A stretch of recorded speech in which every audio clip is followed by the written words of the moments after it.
হ্যাঁ, সারাদিন যারটা ভোগ করি, সারাদিন যিনি আমাকে সুরক্ষা করেন, সারাদিন যিনি আমাকে রক্ষণাবেক্ষণ করেন। ও যুবক, তোমাদের পায়ে হাত বলো, তোমরা সারাদিন নেটে যা দেখো, যদি আল্লাহ লুকোচুরি না খেলতো, এক দিক দিয়ে তুমি দেখলা, আরেক দিক দিয়ে যদি এটা সমাজের ভিতরে ছড়ায়া দিত, বলো তুমি লজ্জায় গলি দিয়া হাঁটতে তো হাঁটতে কি করে? তোমার মা বাবা তোমাকে ঘরে উঠতে দিত কি দিত না? সমাজের কেউ দেখলে তোমাকে থুতু মারতো কি মারতো না? বলো, বুকে হাত দিয়ে বলো, সারাদিন যা দেখো নেটের ভিতরে, না দেখো না? দুইজন তিনজন মিলে দেখো না? না দেখো না? একাই কিও তো দেখো, রাগ হও না, দেখো না? বলো কি সত্য তো? সারাদিন লুকোচুরি কে খেলে? আল্লাহ তো কাউকে জানতে দেয় না। আল্লাহ তো বলে তোর দেখতে মজা লাগে, আমার লুকাইতে মজা লাগে। হ্যাঁ হ্যাঁ, আল্লাহ এটাই বলে, আস্তুরুকা ওয়ালাউ তাকশানি, তুই ভয় পাস না, তাও আমি লুকাইতে থাকি। তোর দেখতে মজা লাগে, আমার লুকাইতে মজা লাগে। তুই দেখা মজা পাস, আমি লুকায়া মজা পাই। তোর দেখা অভ্যাস, আমার লুকানো অভ্যাস। না লুকায় না। আরেকটা বলবো হাদিস, আল্লাহ তো বলে লাউ কাশাফতু সিররাকা লাসাব্বাকান নাস, প্রত্যেক স্ত্রীর কাছে যদি স্বামীর ভুল ত্রুটি আল্লাহ খুলে দিত, তাহলে আমার বিশ্বাস কোন স্ত্রী স্বামীকে পাশে নিয়ে ঘুমাইতে পারত না। স্ত্রীরটা যদি স্বামীর কাছে খুলে দিত, তাহলে কোন স্বামী স্ত্রীকে পাশে নিয়ে ঘুমাইতে পারত না। সত্য এটা। গুনাহ সবার জীবনে আছে। আল্লাহ বলে 24 ঘন্টা আমি লুকোচুরি খেলি তোর সাথে, কিন্তু 10 বার তো ডেলি আল্লাহ বলে না। সারাদিন বক করি কাটটা, হ্যাঁ কাটটা বক করি, 200 বার তো কেউ আল্লাহ বলে না। আরে নিজেকে নিজে প্রশ্ন করেন, আমার প্রশ্ন যুক্তিসঙ্গত না অযৌক্তিক? হ্যাঁ, অথচ আপনাকে মুসলমানের ঘরে কে পাঠাইলো? কে নির্বাচিত করলো? আপনার নির্বাচন কমিশনার কে? কে? আল্লাহ। কে? আল্লাহর পরিচয় কি? শুধু এই 4 অক্ষরের আল্লাহ? আল্লাহ কে এটাও তো চিনি না। আল্লাহ তো নিজের পরিচয় দিছে, আমি কে জানিস? তো নিজের পরিচয় দিছে রহমান, রহিম, মালিকুল কুদ্দুসুস সালামুল মুমিনুল মুহাইমিনুল আজিজুল জব্বারুল মুতাকাব্বিরুল খালিকুল বারিউল মুসাব্বিরুল গফফারুল কাহ্হারুল ওয়াহ্হাবুর রাজ্জাকুল ফাত্তাহুল আলিমুল কাবিদুল বাসিতুল খাফিদুর রাফিউল মুইসুল মুদিল্লুস সামিউল বাসীরুল হাকামুল আদলুল লতীফুল খবীরুল হালিমুল আযীমুল গফুরুশ শাকুরুল আলিয়ুল কবীরুল হাফিজুল মুকিতুল হাসিবুল জলিলুল করিমুর রকিবুল মুজিবুল ওয়াসি আল হাকিমুল ওয়াদুদুল মজিদুল বাঈতুশ শাহীদুল হকুল ওয়াকিলুল কবিয়ুল মতিনুল ওয়ালিয়ুল হামিদুল মুসি আল মুবদি আল মুঈদ আল মুহয়ি আল মুমীত আল হাইয়্যু আল কাইয়্যুম আল ওয়াজিদ আল মাজিদ আল ওয়াহিদ আল আহাদ আল সামাদ আল কাদির আল মুক্তাদির আল মুকদ্দম আল মুআখ্খার আল আউয়াল ওয়াল আখির আল যাহির ওয়াল বাতিন الوالي المتوالي البر التواب المنتقم العفو الرؤوف مالك الملك ذا الجلال والإكرام المقسط والجامع والغني والمغني المانع الضار النافع النور الهادي البديع والباقي الوارث والرشيد الصبور جل جلاله 99 পদের মালিক যিনি, উনি হলেন আল্লাহ। কিন্তু আফসোস তো এখানে একজনও তো এখানে নেই, হুজুররা ছাড়া। 99 নামের অর্থ তো আজ পর্যন্ত এই যুবক একবারও দেখে নাই, এই মুরব্বীও তো দেখে নাই, কেউ তো দেখে নাই। যদি দেখতো তাইলে না বুঝতো আল্লাহকে। কোন আল্লাহ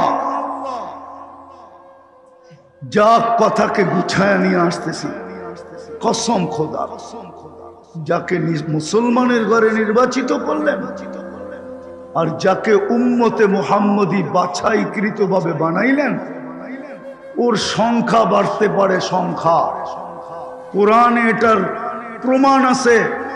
ইজ আজাবাতকুম কাসরাতুকুম ফালাম তুগনি আনকুম মিনাল্লাহি শাইআ। সংখ্যা তোমাদের বাড়তে পারে। 800 কোটির ভিতরে 600 কোটি তোমরা হতে পারো, তাতে কিছু আসে যায় না। দুনিয়ার 70% 100% সম্পদের মালিক হতে পারি, তাতেও কিছু আসে যায় না।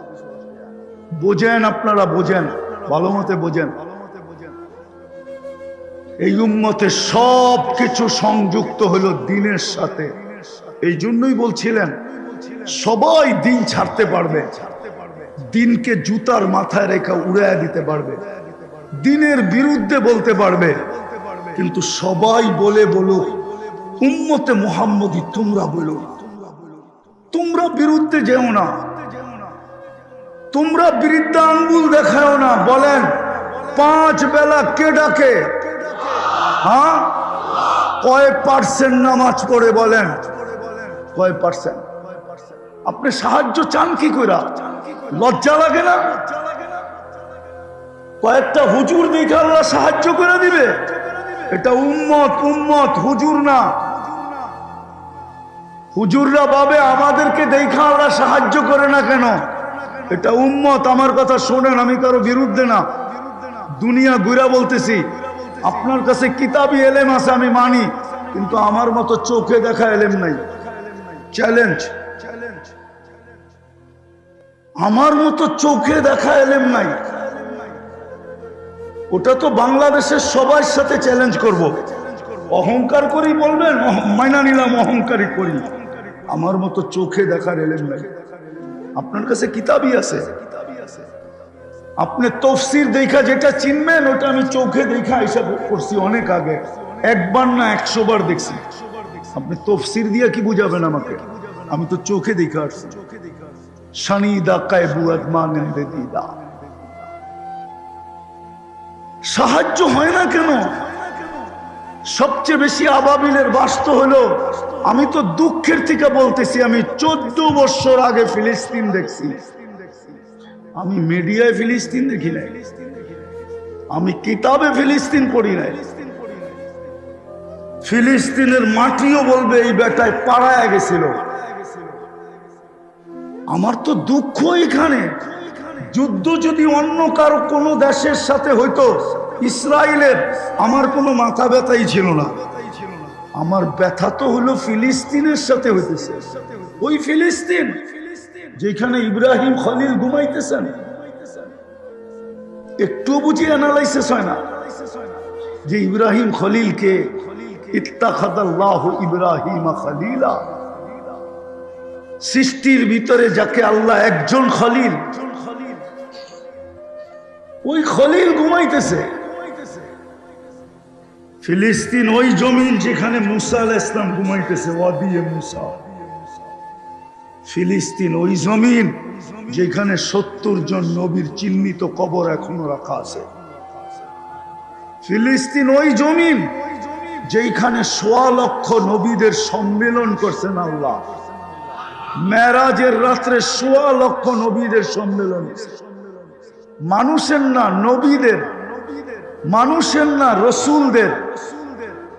আদম আলাইহিস সালাম থেকে নিয়ে ঈসা আলাইহিস সালাম পর্যন্ত 1.25 লক্ষ নবী ওই রাত্রে।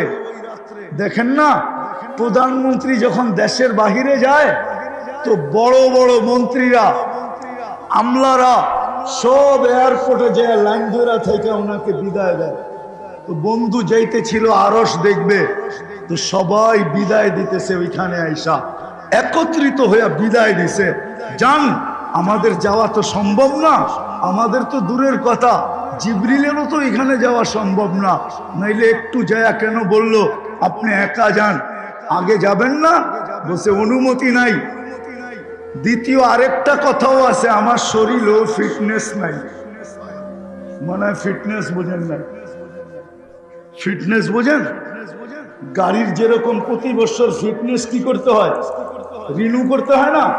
তো জিবরিল আলাইহিস সালাম বলতেছিল আমার শরীরে ফিটনেস নাই। আপনি একা যান।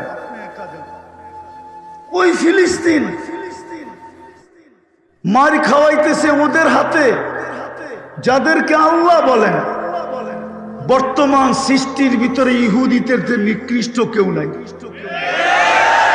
কোরআন বলে, কোরআন গায়রিল মাগদুবি আলাইহিম ওয়ালাদ-দাল্লিন, ওদের হাতে নাই। আমি মনকে বুঝাই কি কইরা? হ্যাঁ, পোলাপানো তো বলে রিকশার নিচে পড়া লাভ, মরা লাভটা কি? মরলে মার্সিডিসের নিচে পড়া মরমু, তাই বলতেও পারমু 2 কোটি টাকা দামের গাড়ির নিচে পড়া মরছি বেটা।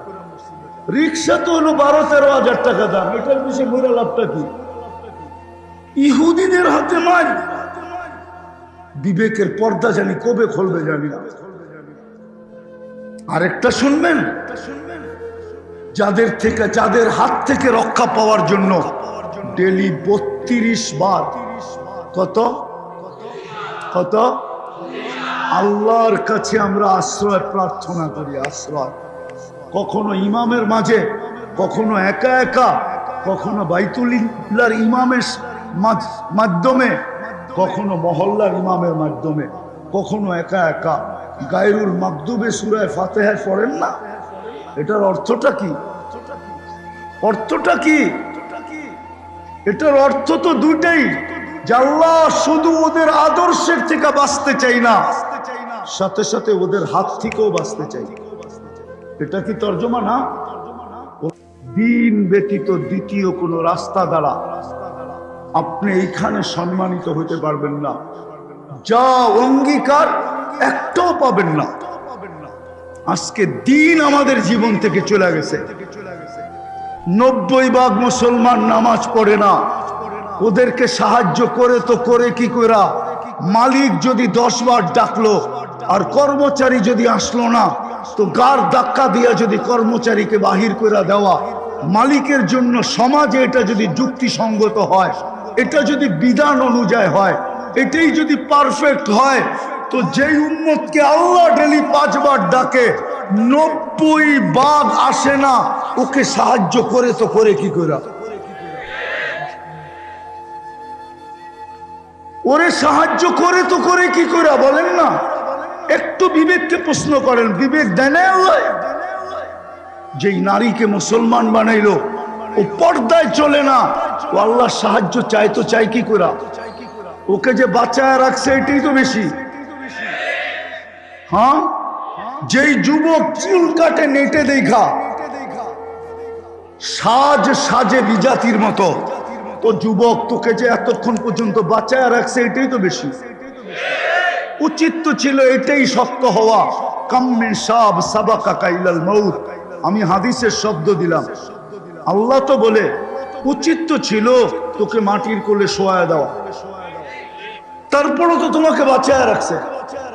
24 ঘন্টা অক্সিজেন দিতেছে, ডেলি 36 বার কিডনিকে ডায়ালিসিস করতেছে, তুমি খাইতেছো, হজম করতেছে, তোমার যৌবনের তরঙ্গ ঠিক রাখতেছে, তোমার সুস্থতা ঠিক রাখতেছে, সবকিছুকে ঠিক রাখতেছে, পালতেছে। এটাই তো বেশি। উচিত তো ছিল বহুত আগে মাটিতে মিশিয়ে দেওয়া।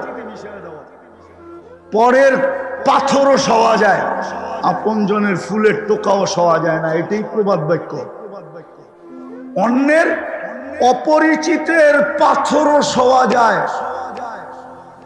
সে সরি বললে মনকে বুঝানো যায়, কিন্তু আপনজনের ফুলের টোকা সওয়া যায় না, ফুলের টোকা। এটাই প্রবাদ বাক্য। উম্মতে মুহাম্মদী তো আল্লাহর আপনজন, আল্লাহর প্রিয় পাত্র, যাদেরকে আল্লাহ সবচেয়ে বেশি মহব্বত করছেন, সবচেয়ে বেশি ভালোবাসছেন। বন্ধু হাবিব। আরে বাংলায় প্রবাদ বাক্য আছে, বন্ধুর বন্ধু বন্ধু। কি তোমরা মনে হয় পড়ো না? হাবিবুল হাবিবে কি পড়ায়? বালাগাত পড়ায় মাদ্রাসায়? মনে হয় এটাও পড়ায় না এখন আর, ঠিক না? পড়ায়? আমি তো নিচের কিতাব পড়াই না, এই জন্য জানি না। পড়াই 1 সবক, এই জন্য কোনো খবরও রাখি না। বালাগাত পড়ায়? লেখা তো ছিল কিতাবে, হাবিবুল হাবিবে হাবিবুন।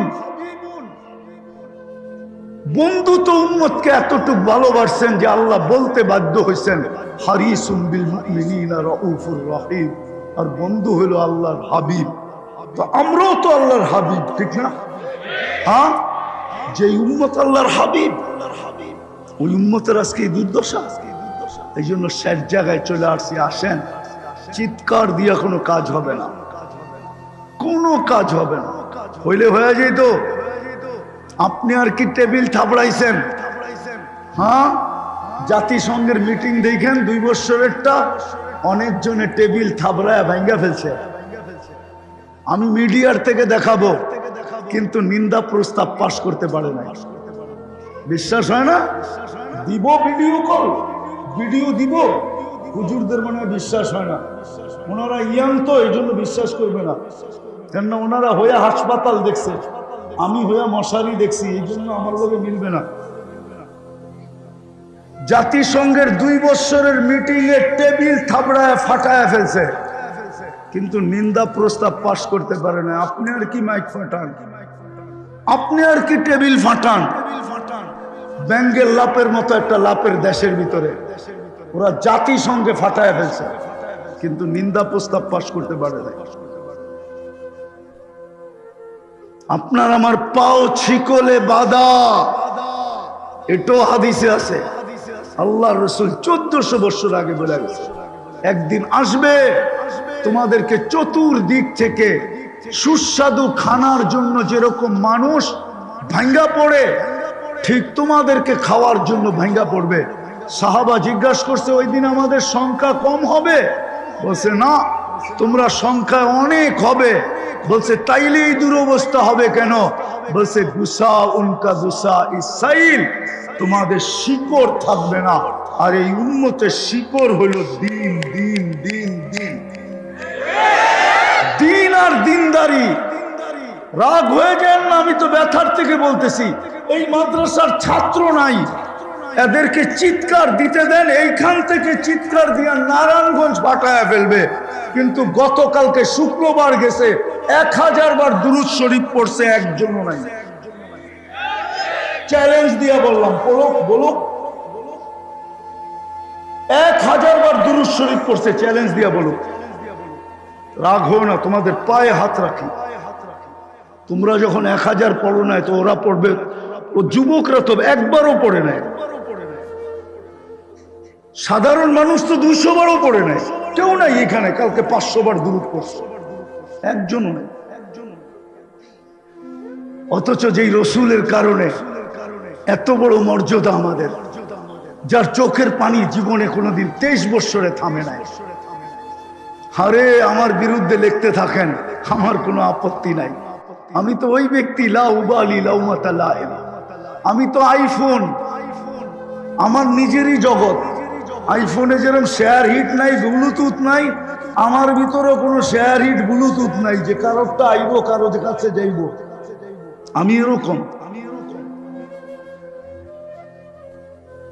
আমি এরকম যার 23 বছরে উম্মতের জন্য চোখের পানি থামে নাই, শুকায় নাই। কিতাব পড়েন, জিবরিল মিকাইল জিজ্ঞাসা করছে, মা জালা আরাকা তাবকি, 23 বছর তো দেখতেছি আপনাকে, চোখের পানি তো কোনোদিন শুকায় না। বলছে উম্মতের জন্য চোখের পানি শুকায়, উম্মতের ব্যথায় শুকায় না। যে মরার সময় কাঁদতে কাঁদতে গেল, জিবরিল জিজ্ঞাসা করলো, আতাবকি ওয়ান্তা ইলা রফিকিল আলা, এখনো কাঁদেন? এখন তো খুশিতে আত্মহারা হওয়ার কথা, একটু পরেই তো আল্লাহর কাছে চিরদিনের জন্য চলে যাবে। মালাকুল মউত তো কাম শুরু করে দিছে, এখনো কাঁদেন কেন? বলছে কান্না হাসানের জন্য না, কান্না হুসাইনের জন্য না, কান্না এই 2 ভাইয়ের শাহাদতের জন্য না, কান্না ফাতেমার জন্য না, কান্না আলীর জন্য না, কান্না আমার 9 ফ্যামিলির জন্য না, কান্না এই জন্য না যে আমার ঘরের কারো ঘরে আজকে ক্ষুধা নিবারণের জন্য কিছু আছে, এরকম নয়। ঘরের কোনো ঘরে নাই, এমনকি তেল পর্যন্ত নাই বাতি জ্বালানের। নাহলে আম্মা জান কেন বললেন যে তেল থাকলে খিদা নিবারণের জন্য পান করে নিতাম? আয়েশা রাদিয়াল্লাহু তাআলা আনহা বলতেছেন, উনাদের জন্য কান্না না, কান্না তো ফামান লিবাদি লি উম্মতি, আমার উম্মতকে কে দেখা রাখবে, এটার জন্য কান্না। এখনো তো কবরে কাঁদেন। আবুল সামরকান্দি রহমতুল্লাহ আলাইহি তো লেখছেন, কবর থেকে উঠবেন ওহুয়া ইয়াবকি, কাঁদতে কাঁদতে উঠবেন, আর উঠেই বলবেন জিবরিল ময়দান তো খালি, উম্মত কই? কি আগেই উম্মত পাস করে দিছো? আমার সামনে থাকলে হয়তো আমি সুপারিশ করব, আল্লাহর কাছে চাবো, বিভিন্ন উক্তি যুক্তি দাঁড় করাবো, এই জন্য উম্মত আগেই পার। আমার উম্মত কই? কোথায় আমার উম্মত? জিবরিল বলবে মা শাক্কাল আরদা আহাদুন ইল্লা আনতা, আপনি ব্যতীত কেউ ওঠে নাই। আমি তো আমার জাতিকে দেখতেছি একটা চেয়ার পাওয়ার জন্য, চেয়ারই তো সর্ব জায়গায়, ছোট প্রতিষ্ঠান থেকে নিয়ে রাষ্ট্রীয় প্রতিষ্ঠান পর্যন্ত সব জায়গায় অরাজকতা কেন? চেয়ারের জন্যই তো, ঠিক না? কি চেয়ারের জন্য না? মনে হয় বুঝাইতে পারি না। চেয়ার না, একটা ইউনিয়ন পরিষদের চেয়ার কি? ওটার জন্য মরতে রাজি, মারতে রাজি। অথচ আপনার আমার নবী তো কিয়ামতের দিন পাবে মাকামে মাহমুদ। চীনের মাকামে মাহমুদ কাকে বলে? ওটা মনে হয় RFL এর চেয়ার, ঠিক না? নাইলে একটু হাতিলে রইব, ঠিক না? নাইলে দুনিয়ার কোন ব্র্যান্ডের কোম্পানির চেয়ার রইব, ঠিক না? দুইটা চেয়ার আল্লাহ কুদরত দিয়ে বানাইছেন, একটা নিজের লেগা যেটার নাম কুরসি, আর একটা বানাইছেন বন্ধুর জন্য যেটার নাম মাকামে মাহমুদ। ওই চেয়ারে তো বয়া দেখবে না যে চেয়ারটা কিরম বানাইলো, আল্লাহ তো বলবে বন্ধু বয়া দেখেন। তো বলছে ভয় পাই যদি চেয়ার উড়ায় আনিয়া জান্নাতে চলে গেল, আমার উম্মতের কি হবে? আর দ্বিতীয়, আমি যদি বৈশা সময় কাটাইলাম তাহলে তো অঙ্গীকার করে আসছি হাউজে কাউসারে অপেক্ষা করব, উম্মতকে নিজের হাতে পানি পান করাবো। আমি চাই না উম্মত এসে অপেক্ষা করুক, বরং আমি অপেক্ষা করব। উম্মত আসতে দেরি, পানি পান করাইতে যেন দেরি না হয়, বিদায় আমি হাউজে কাউসারে যাব, বসবো না। হাত তো রাখলাম, প্রমাণ তো দিলাম যে এটা আমার। মাকামে মাহমুদে তো বসবে না, হাউজে কাউসারে দৌড়াবে, ওইখান থেকে মিজানে দৌড়াবে, ওইখান থেকে পুলসেরাতে দৌড়াবে। আদম থেকে নিয়ে ঈসা আলাইহিস সালাম পর্যন্ত সব নবী তো কিয়ামতের দিন নাফসি নাফসি বলবে। আমি তো রিওয়ায়াত দিতে পারবো, আল্লাহ রসুল বলছে কান্নি আনদুরু মুসা, আমি মুসা আলাইহিস সালামের মতো নবীকে দেখতেছি, মুতালাফফিফুন বিউমুদিল আরশ, আরশের খুঁটি ধরে চিৎকার দিতেছেন আর বলতেছেন রব্বি লা আসআলুকা উম্মি, আজকে মাকে চাই না, ওয়ালা উখতি, বোনকে চাই না, আসআলুকা নাফসি নাফসি নাফসি নাফসি, আমাকে বাঁচান। ওই দিন তো আপনার নবী নফসি নফসি বলবে না, উম্মতি উম্মতি বলে চিৎকার দিবে। আজকে যুবক চুল কাটে নেটে দেখা, মা বোনরা সাজগোজ করে পার্লারে যায় নেটে দেখা। ইসলামকে আঙ্গুল দেখাবেন আর দুই চার জনে চিৎকার দিয়া ভাববেন দুনিয়া জয় করে ফেলবো। ইতিহাস পড়ে দেখেন, ইতিহাস, হ্যাঁ জয় হবে, এটাই তারিখ বলে। তাতারিরা আসছিল দুনিয়াতে ইসলামকে মিটানোর জন্য, আর মিটাইছো মন মতো, কিন্তু আল্লাহ যখন আবার ইসলাম জিন্দা করছেন, তো তাতারির ভিতর থেকে একজনকে নির্বাচিত করে জিন্দা করছেন। চেঙ্গিস খান সারা দুনিয়াকে মিটায় রেখা দিছে, কিন্তু যেদিন আল্লাহ চাইছেন আবার চেঙ্গিস খানের ঘরের থেকে একজনকে তৈরি করছেন, ও উত্তর কোরিয়া পর্যন্ত, ভারত পর্যন্ত, দুনিয়ার পুরা চার মহাদেশ পর্যন্ত ইসলামের ঝান্ডা উড়ায় ছেড়া দিছে। মোগল কারা? চেঙ্গিস খানের সন্তান, মঙ্গোলিয়ার, চেঙ্গিস খান মঙ্গোলিয়ার। তারিখ পড়েন, আল্লাহ আমাদের দ্বারা করবে বলে মনে হয় না। যারা শুধু চিৎকার দিতে জানে, সমাজকে পরিবর্তন করতে জানে না। যুবক পায়ে হাত দিয়া বলে আসো ফিরো, যদি না ফিরলাম মুসিবত কিন্তু অনেক বড়। আল্লাহ রসুল ইঙ্গিত দিছেন, ইঙ্গিত, তোমরা গণহত্যার শিকার হবে, শিকার। আমার উম্মতকে আল্লাহ দুনিয়াতে দুই জিনিস দিয়ে শাস্তি দিবে, একটা হলো গণহত্যা, অনার্থক হত্যা, কেন আমল দিয়ে পচতে পারবে না,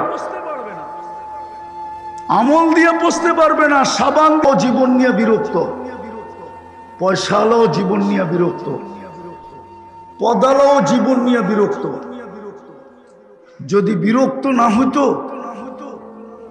তাইলে বারবার প্রমাণ আসতো না, তাইলে নিজের পিস্তল নিজের মাথায় রেখা নিজের হাতে নিজে কোনোদিন গুলি করতো না।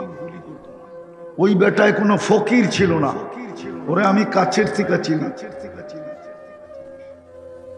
ও সন্তানহীন ছিল না, ওর সন্তানও আছে। ওই স্ত্রীহীন ছিল না, ওর স্ত্রীও আছে। ও চাকর বাকরহীন ছিল না, ওর চাকর বাকরও ছিল। ও উচ্চ বিলাসী ফ্ল্যাটে থাকতো, তাইলে সেলিব্রিটিরা আত্মহত্যা করে কেন? বুঝা গেল সবার জীবনটা, বিশেষ করে মুসলমান আজকে এক হাহাকার চলতেছে। কেউ তালাশ করে না যে আমাদের জীবনটা এরকম হলো কেন। কিন্তু কোরআন যদি দেখি, কোরআন তো এটা বলে না যে মুসলমানের জীবন এরকম হবে। আমি এটাও দেখাই, কোরআন তো বলে মুসলমানের জীবন হবে হায়াতান তাইয়্যিবা। বিশেষ করে উম্মতে মুহাম্মাদের জীবন হবে পছন্দের, যে যেটা পছন্দ করবে তার ওইটাই মিলবে। যেমন যুবকরা যাদেরকে পছন্দ করে, অথবা যে যুবককে পছন্দ করে, কেউ তো কাউকে পায় না। শুধু প্রতি বছর খরচ আর খরচ হইতেছে, ঠিক না? মনে হয় বোঝে নাই, ফিডার খায় তো। কিন্তু অঙ্গীকার তো ছিল পছন্দের, অঙ্গীকার তো ছিল কোরআনে, উলাইকা লাহুমুল আমান, তোমাদেরকে নিরাপত্তার চাদর দিয়া ঢাকা দিব। হাদিস যদি দেই তাহলে আরেকটা আসে যে তোমাদের উপরে কেউ পাঞ্জার থেকে আঙ্গুল পৃথক করতে দেরি করবো না। মান আদালি ওয়ালিয়ান আদানতুহু বিল হারব। উম্মতে মুহাম্মাদির চেয়ে আল্লাহর কাছে প্রিয় কে আছে? কেউ যদি থাকতো তাহলে শ্রেষ্ঠত্বের মুকুটটা আমাদের মাথায় কেন দিলেন? কুনতুম খায়রা উম্মাহ কেন বললেন? কুনতুম খায়রা উম্মাহ কেন বললেন? হুয়াজতাবাকুম কেন বললেন? যে আমি তোমাদেরকে কুদরতি হাত দিয়া বাছাই করছি। তাইলে সুহাদা আলান নাস কেন বললেন? তোমাদেরকে কিয়ামতের দিন আমার পক্ষে, আমার জন্য সাক্ষী হিসাবে আমি নির্বাচিত করছি, এটা কেন বললেন? আরো 100 দেওয়া যায়। এত ভালোবাসা কেন দেখাইলেন? কোন উম্মতকে তো এক রাত্র 83 বছর দিলেন না। উম্মতে মুহাম্মাদিকে কেন এক রাত্র 83 বছর উঠাইয়া দিয়ে দিলেন? বাকিগুলা কি পালতে আনছিলেন? আমরাই শুধু আল্লাহর আপন, আর বাকি উম্মত সব কি পালতে আনছে নাকি? না ওগুলাকে আল্লাহ বানায় নাই? আরে বানায় নাই, কি বলে বানায় নাই? তাহলে ওদেরকে দিল না কেন? আমি তো বলি এই উম্মতের 80 বছরের বুড়া ব্যক্তি যদি মারা যায় আর আল্লাহ যদি জিজ্ঞাসা করে কি নিয়ে আসছিস, তো বুক ফুলায় বলতে পারে এক রাত্রের হিসাব দিয়া নি, বাকিটা পরে দিব। আল্লাহ যদি বলে এক রাত্র 80 বছর, কেন এক রাত্রি তো 83 বছর ছিল। আমি 80 বছর ছিলাম, 80 থেকে 80 বাদ দিয়া দেন, কিচ্ছু দিতে হইব না। তারপরে তো 3 বছরের পাওনা আপনার কাছে আমি, আপনি আমার কাছে পাবেন কোন দিক দিয়া? কোন ও তো আল্লাহর লোকে চ্যালেঞ্জ করতে পারে। বরং মাদ্রাসার হুজুররা যদি বলে তাহলে তো তাসালসুল হবে। মান্তেক শান্তেক তো এখন আর মাদ্রাসায় পড়ায়ও না, ঠিক না? পড়ায় নাকি? আর হুজুররা কিচ্ছু কয় না, পড়ায় মান্তেক শান্তেক? এখন তো পড়ায় না। ওই 3 বছরের ভিতরে তো আরো 3টা লাইলাতুল কদর আছে, না নাই? ওইটার ভিতরে তো আরো 3টা আছে লাইলাতুল কদর। এরকম তো বাড়তেই থাকবে। তাসালসুল বলে এটাকে। 83 বছর কেন দিল? যে উম্মতকে এক রাত্র 83 বছর দিল,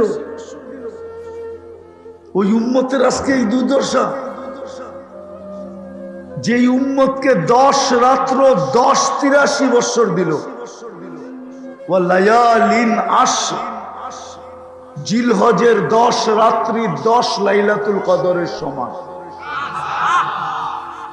যে উম্মতকে ওই নবী দিল,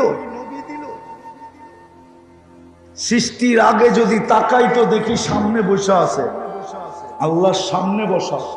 কোথায়? হুজুররা মনে মানতে চায় না, ঠিক না? সমগ্র সৃষ্টির আগে যদি তাকাই তাইলে দেখি আল্লাহর সামনে বসা। কেন সূরা ইয়াসিন বলে, ওয়াল কোরআনিল হাকিম, ইন্নাকা লামিনাল মুরসালিন, ইন্নাকা লামিনাল মুরসালিন। এটা তো সৃষ্টিরও 1000 বছর আগে আল্লাহ পড়ছেন। বুঝা গেল সামনে না থাকলে গ্রামার বলে, গ্রামার, আরবি গ্রামার। ইন্নাকা বলে তো বলে কি করে যদি সামনে না থাকতো? এটা তো নাহমিরের ছেলেরও বুঝার কথা। ইন্নাকা কাকে বলা চলে? কাকে? ইন্না বইলা, ইন্নাকা বইলা মুখাতাব কাকে করা চলে? আরে বলো না, যে হাজির, উপস্থিত, সামনে। আর যদি অস্তিত্বের পরে দেখি তো কাবা কাউসাইনি আও আদনা সুম্মা দানা ফাতাদাল্লা ফাআওহা ইলা আবদিহি মা আওহা। দুনিয়াতে পা রাখার পরে যদি দেখি তো দেখি আল্লাহর পাশে বসে। ওই রসুল কেন দিবে? একটু বুঝি বুঝি বুঝি, নাইলে কঠিন দিন সামনে আসতেছে। আমাদের চিৎকারে শুধু সজাগ হবে, আমরা সজাগ করতে পারবো, আর কিচ্ছু করতে পারবো না। দেখি তো মাঝে মাঝে, শুনি তো মাঝে মাঝে, তোমাদের চিৎকার অন্যকে সজাগ করবে, কিচ্ছু করতে পারবে না। দেখাইলাম তো 60 দেশের প্রধান মিলা ছোট একটা নিন্দা প্রস্তাব পাশ করাইতে পারে না 2 বছরে, 2 সেমিনারে। ছোট একটা নিন্দা প্রস্তাব পাশ করাইতে পারে না। অথচ সুইস ব্যাংক চলে মুসলমানের টাকা দিয়া। কোন সুইজারল্যান্ডের মানুষের টাকা নাই সুইস ব্যাংকে, সব মুসলমানদের টাকা। দুনিয়ার যত বড় বড় ব্যাংক আছে সমস্ত ব্যাংক চলে মুসলমানের টাকা দিয়া। নাইলে পত্রিকা আসে কি কইরা? 1200 কোটি, 1300 কোটি, 1400 কোটি, 500 কোটি, 900 কোটি, 1000 কোটি। এটি গেছে কই? হ্যাঁ, কোথায় গেছে? মনে হয় শোনেন না, ঠিক না? পেপার শুধু আমি একাই পড়ি না, আপনারাও পড়েন। মিডিয়া কি আমি একাই দেখি না আপনারাও দেখেন? দেখেন না? কই গেছে এটি? কোন ব্যাংকে গেছে? আমাদের দেশের আলারাফা ব্যাংকে, না ইসলামী ব্যাংকে, না সাউথ বাংলা ব্যাংকে, হ্যাঁ, না প্রাইম ব্যাংকে, না বাংলাদেশ ব্যাংকে? কোন জায়গায় গেছে? সারা দুনিয়ার ব্যাংক চলে মুসলমানের টাকা দিয়ে। আজকে এই দুরবস্থা কেন? যাদেরকে এত বড় মর্যাদা দিলেন। বললাম না, কোরআন ঘাটলে তো আমি এগুলো দেখি যে নিরাপত্তার চাদর দিয়া ডেকে রাখবে, পছন্দের জীবন দিবে, হায়াতান তাইয়্যিবা, লাহুম রিজকুন কারীম। আমি তো প্রবাসে বেশি যাই, কেন আমি তো স্বাধীনতা দেখি নাই। কেন আমি 18 জুলাই চলে গেছি রাত্রে, আমার ফ্লাইট ছিল ইংল্যান্ডের। কেন 19 তারিখে আমার প্রোগ্রাম ছিল 3টা 4টা। আমি তো রাত্রেই চলে গেছি। আমি আসছি আগস্টের 18 তারিখ সকাল 9টায় বাংলাদেশে আসছি। আমার সফর ছিল ইংল্যান্ড, কানাডা, মিশর, সৌদি আরব হয়ে আসছি আমি। তারপরেও 2-3 দিন ছিলাম, আবার চলে গেছি। আবার আমি আসছি সেপ্টেম্বরের 22 তারিখে। অঙ্গীকার তো ছিল যে তোমাদেরকে রিস্কান কারিম, রিস্কুন কারিম, ক্লান্তিহীন রিজিক দিব। এক হাদিসে দেখলে তো দেখি তোমাদেরকে পাখির মতো পালবো, পাখির মতো। কিন্তু প্রবাসে গেলে তো দেখি এক একটা ছেলের ঘাম ঝরানো দেখলে মাঝে মাঝে নিজের চোখ দিয়ে পানি চলে আসে। কসম খোদা,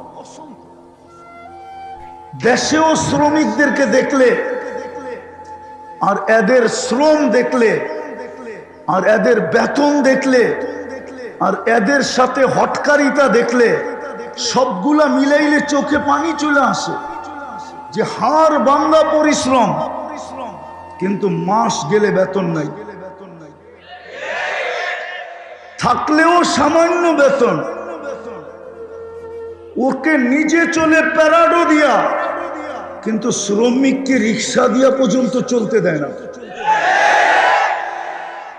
নিজে থাকে বাংলোতে, শ্রমিককে ঝুপড়িতে থাকতে দেয় না। আরগুলা বললামই না, আবার কে খেপা যায় বিরুদ্ধে। একটু ইশারা দিলাম, এই দুরবস্থা কেন? কোরআন তো আমাকে বলে এই উম্মত রিস্কে কারিম পাবে। কোরআন তো বলে আনতুমুল আলাউনা, এই উম্মত সবার উপরে থাকবে। আজকে তো দেখি আমি এই উম্মত সাতবক জমিনের নিচে আগাছা হয়ে গেছে। আগাছা, আগাছার আরেকটা প্রমাণ দিতেছি। আগাছা যদি না হইতো 60,000-এর লগভগ ফিলিস্তিন আর লেবাননে মারা গেল এই পর্যন্ত। কিন্তু প্রাণীবাদীরা, যারা প্রাণী নিয়ে কাজ করে সারা দুনিয়ার যে সংস্থা প্রাণীবাদী, এরা আজ পর্যন্ত ছোট একটা দুঃখ তো প্রতিবাদ তো দূরের কথা, ছোট একটা দুঃখ প্রকাশ করে আজ পর্যন্ত একটা বিবৃতি দেয় নাই। বরং বাংলাদেশে যে ওদের হেডকোয়ার্টার আছে ওরাও দেয় নাই। অথচ প্রতিদিন সকালবেলা আমি দেখি আমার মহল্লায় কুকুরকে খাওয়ানোর জন্য, কুকুরকে খাওয়ানোর জন্য ওরা প্রতিদিন ফজরের আগে চলে আসে। আমার মহল্লায় দেখি, আমি প্রতিদিন দেখি, ফজরের সময় যাই, প্রতিদিন দেখি কুকুরকে খাওয়ানোর জন্য বাটিতে করে খাওয়া নিয়ে আসছে। শীত আসতেছে, ওরা জ্যাকেট কালেকশন করবে, জ্যাকেট, পুরান জ্যাকেট আসবে, সকালবেলা কুকুরের গায়ে জ্যাকেট পরায় দিবে। মনে হয় আপনারা জানেন না, দেখেন নাই না? মনে হয় আপনারা মনে হয় আসছেন মাত্র আকাশ থেকে, ঠিক না? এই সমাজেই থাকেন না, ঠিক না? কিন্তু ওরা ছোট একটা প্রতিবাদ আজ পর্যন্ত দেয় না যে 60,000 নিরীহ মানুষ কেন মারা হইল। কেননা ওরা আমাদেরকে আগাছা মনে করে, এগুলা মানুষ না, এটা বাঁচলেই কি আর মরলেই কি। এই দুরবস্থা কেন হলো? আমি শেষ জায়গায় চলে আসছি, ফিনিশিং এর জায়গায় চলে আসছি। রব্বে কাবার কসম, এই উম্মতের জন্য যেটা নির্ধারিত ছিল, যতক্ষণ পর্যন্ত উম্মত এটার উপরে না উঠবে, চাই যুবক হোক, চাই বৃদ্ধ হোক, চাই নারী হোক, চাই পুরুষ হোক, ওটার উপরে যতক্ষণ পর্যন্ত না উঠবে, সংখ্যায় যদি 600 কোটিও হয় আর বিজাতি যদি 200 কোটিও হয়, তারপরও মুসলমান তার জীবনে চেঞ্জ হবে না, এই অবস্থার চেঞ্জ হবে না। মাইনা নেন আমার কথা, অবস্থার চেঞ্জ হবে না। এইখানে যারা বসা আছে একজনও নাই ডেলি 200 বার আল্লাহ বলে, 200 বার। একজন হাত উঠায় বলেন ডেলি 200 বার আল্লাহকে বলে? একজনও নাই। এক যুবক নাই ডেলি 10 বার আল্লাহ বলে। এই নিয়তে যে আমি 10 বার আল্লাহকে ডাকলাম, আমার মালিককে ডাকলাম, যিনি আমাকে এক ফোঁটা পানির থেকে অস্তিত্ব দিয়া যৌবন পর্যন্ত পৌঁছায় দিছে, যেটা জীবনের সবচেয়ে বড় স্তর যৌবন। ওই পর্যন্ত আমাকে পৌঁছায়া দিছে, ফুটায়া দিছে। এখন আমি গোলাপের চেয়ে বেশি আকর্ষিত। অনেকে আমার দিকে চোখ তাকায়া মুস্কি মুস্কি হাসে, অনেকে তাকায়া চোখ টিপি দেয়, অনেকে আমাকে পাওয়ার জন্য গলায় ওড়না পেঁচাইতে চায়, অনেকে সারা দিন রাত্র একা একা বৈশা বৈশা আমার জন্য ছবি আঁকতে থাকে। ও যুবক, তোমাকে এই যৌবন পর্যন্ত কে পৌঁছাইলো বলো? কে? ওই আল্লাহকে তো 10 বার ডাকে না। বলুক, হাত উঠায় বলুক যে আমি 10 বার আল্লাহ ডাকি। বলুক এখানে কেউ আমি 200 বার আল্লাহ ডাকি। সারাদিন কাঠটা বুক করেন, হ্যাঁ?